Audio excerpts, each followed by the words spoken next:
श्री शिवाय नमस्तुभ्यम। हम सबको पता है कि पितृपक्ष का बहुत ही प्यारा सा महीना चल रहा है और ये जो महीना है ना, ये हमारे पितरों को समर्पित होता है, हमारे पूर्वजों को समर्पित होता है, ताकि हम उन्हें खुश कर सकें, उन्हें तृप्त कर सकें ना।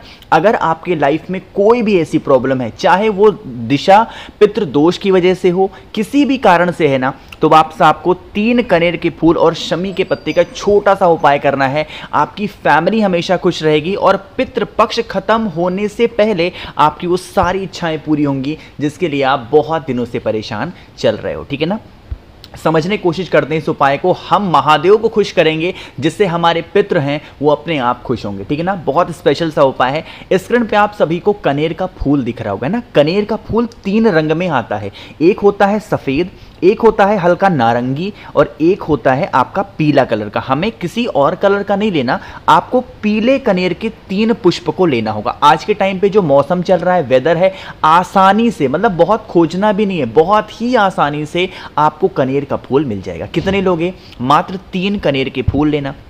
साथ ही साथ आपको लेना होगा 1 चुटकी काला तिल, बहुत ज़्यादा नहीं, मात्र 1 चुटकी काला तिल लेंगे। 3 कनेर के पुष्प को लेंगे। एक तांबे का लोटा लीजिएगा, उसमें जल भरिएगा अपने घर से। कुछ लोग एक गलतियां करते हैं, वही गलतियां मैं आपको समझाने जा रहा हूं। कुछ लोग क्या करते हैं ना, जब वो जल भरेंगे तो उसी जल के अंदर वो कोई भी फूल को डाल देंगे। जब आप जल के अंदर किसी पुष्प को डाल देते हैं या फिर फूल को धुल करके महादेव को चढ़ा देते हैं तो वो फूल आपका महादेव स्वीकार नहीं करते। इस चीज़ का ध्यान रखिएगा। तो जल के अंदर कभी फूल नहीं डाला जाता। जल भर दिया, मैंने आप लोग को काला तिल दिखाया, अरे दिखाया है ना, 1 चुटकी काला तिल इस कलश के अंदर डाल देना। समझ रहे हो मेरी बात को?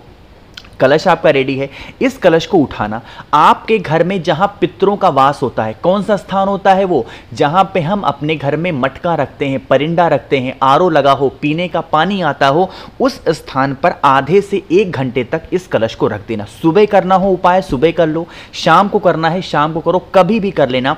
आधे घंटे तक इस कलश को वहां पे रखना। ठीक है ना। रखने के बाद में एक सबसे ज़रूरी काम आपको करना है, उन 3 कनेर के पुष्पों को ले जाएंगे महादेव के शिवलिंग के पास में। हम सबको पता है महादेव का पूरा परिवार शिवलिंग के ऊपर ही विराजमान है, हमें कहीं किसी को खोजने की ज़रूरत नहीं है। आपको क्या करना है, जो 3 कनेर के पुष्प हैं 3 स्थान पे समर्पित करेंगे। सबसे पहला स्थान भोले शंकर की सबसे प्रिय पुत्री, सबसे छोटी पुत्री जिनका नाम है माँ अशोक सुंदरी, उनके स्थान पर आपको 1 कनेर का पुष्प यहाँ पे चढ़ाना है। जैसे यहाँ पे कलर कर रहा हूं, यहां पे चढ़ा देना। दूसरा स्थान मां पार्वती का स्थान होता है, कौन सा स्थान वो है? वो आपका ये स्थान है। ठीक है ना, 2 स्थान हो गए, 2 कनेर के फूल आपने चढ़ा दिए। अभी रुक जाओ, अब कनेर का फूल नहीं चढ़ाना। तीसरा कनेर का फूल अपने पास रखना। जो मैंने आपको तांबे के लोटे में जल दिखाया जिसके अंदर काला तिल है, उस काले तिल को अपने पितरों का ध्यान करोगे, स्मरण करोगे और यह कामना करोगे कि हमारी ये विशेष हैं, हमारी ये इच्छाएं हैं, हे पितृ देवता आप हमारी इन इच्छाओं को पूर्ण करें। और वो काले तिल का जल महादेव के शिवलिंग के ऊपर चढ़ा देना। 2 काम हो गए। एक आखिरी काम आपके पास बचा हुआ है, जो एक और कनेर का फूल आपके पास में है। अरे है कि नहीं है? उस कनेर के फूल को जब लास्ट में महादेव के शिवलिंग के ठीक ऊपर हम समर्पित करेंगे तो वहां पे हम यह कामना करते हुए समर्पित करेंगे, हे शिव शंभु भोलेनाथ, यह कनेर का पुष्प हम अपने जीवन के कष्टों को आपको समर्पित कर रहे हैं। जो हमारे जीवन में जहर घुल गया है, यह जहर समान रूपी जो हमारे जीवन के कष्ट हैं, हम आपको समर्पित कर रहे हैं। इन्हें आप स्वीकार करें और हमारे घर में सुख शांति समृद्धि को प्रदान करें। इस तरीके से कुछ प्रेम से, भाव से महादेव को उस कनेर के पुष्प को लास्ट में समर्पित कर देना।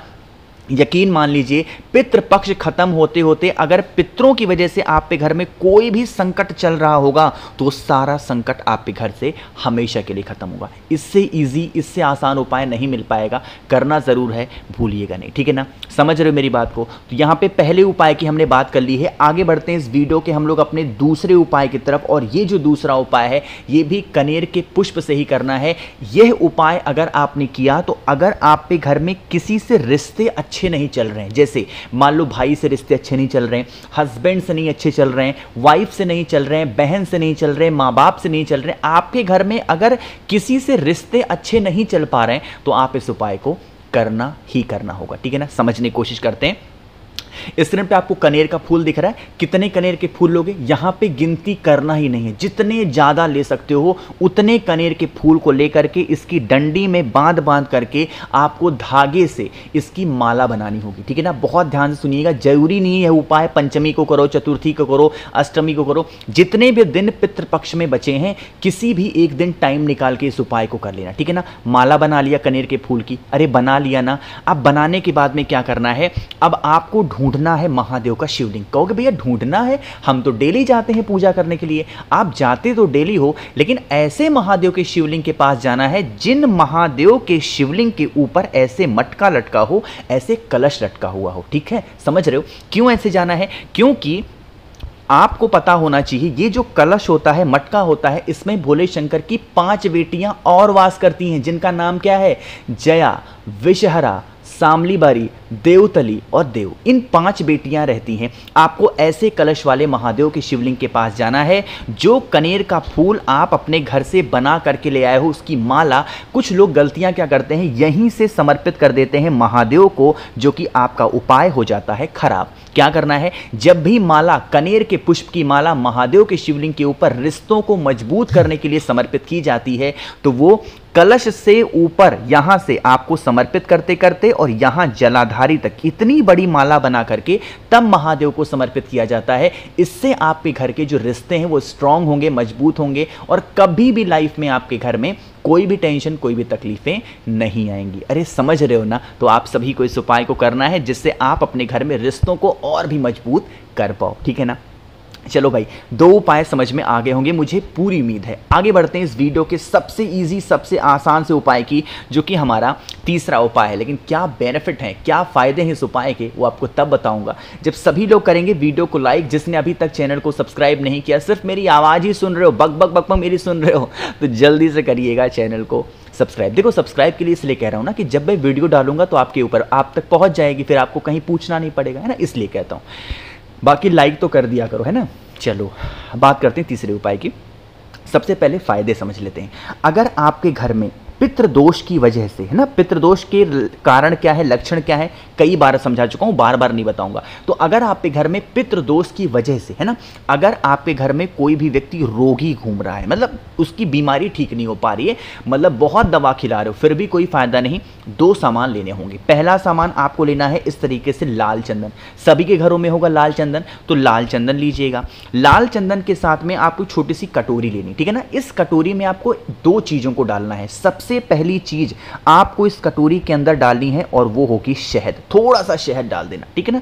जितने भी लाल चंदन आपने लिए हैं, 1 चुटकी 2 चुटकी, इसी लाल चंदन के अंदर आपको 1 से 2 चुटकी इसी शहद के अंदर 1 से 2 चुटकी लाल चंदन डालेंगे अपनी उंगलियों से, ठीक है ना। अपनी उंगलियों से इनको अच्छे तरीके से मिक्स कर देना, मिला देना। मिलाने के बाद में आप इस कटोरी को उठाना।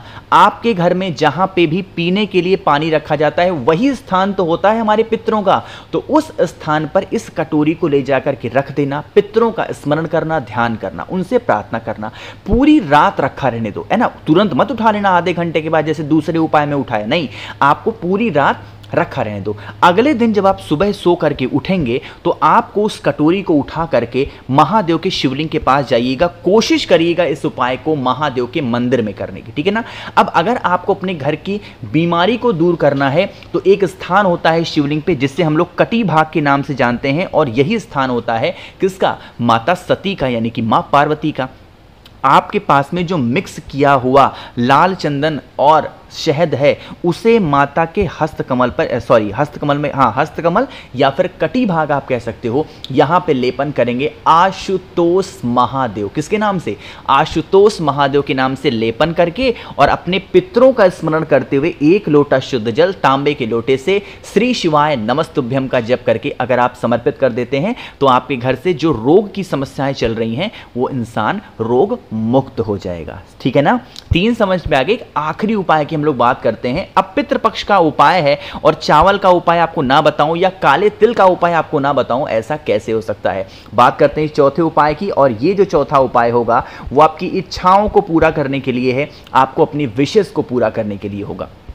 क्या करना है, आपको लेना है चावल के दाने। कितने चावल के दाने? मात्र 2, इससे ज्यादा मत लेना। कितने? मात्र 2 चावल के दाने, जो कहीं से खंडित ना हो, टूटे ना हो। एक चीज और लेनी है, और वो है महादेव की सबसे प्रिय चीज, जो कि है बेलपत्र।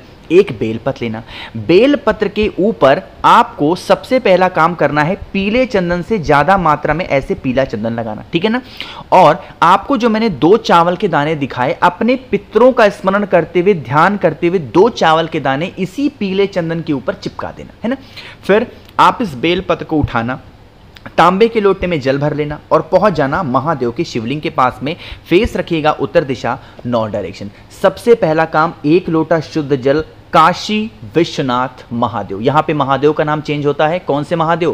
काशी विश्वनाथ महादेव के नाम से 1 लोटा जल चढ़ाना। और जिस स्थान पे खड़े होकर के और जिस स्थान पर आपने जल चढ़ाया है, उसी स्थान पर आपके पास में जो बेलपत्र है, चावल लगा हुआ, चंदन लगा हुआ, वो अपनी मनोकामना कह के अगर इस पितृपक्ष के किसी भी एक दिन आप समर्पित करते हैं, तो आपकी बरसों पुरानी जो मनोकामना होगी वो महादेव पूरी जरूर करेंगे, है ना। तो मैंने कोशिश की आप सभी को पितृपक्ष के बहुत स्पेशल से उपाय को समझाने की। जितने भी दिन पितृपक्ष के बचे हैं, किसी भी एक दिन आप टाइम निकाल के इस उपाय को कर लेना। बाकी वीडियो पसंद आई हो तो लाइक करिएगा। कुछ पूछना है, नहीं समझ में आया, नीचे कमेंट सेक्शन में पूछें। मेरे जितने भी भाई बहन आवाज मेरी पहली बार सुन रहे हैं, चैनल को जरूर सब्सक्राइब करेंगे। श्री शिवाय नमस्तुभ्यम।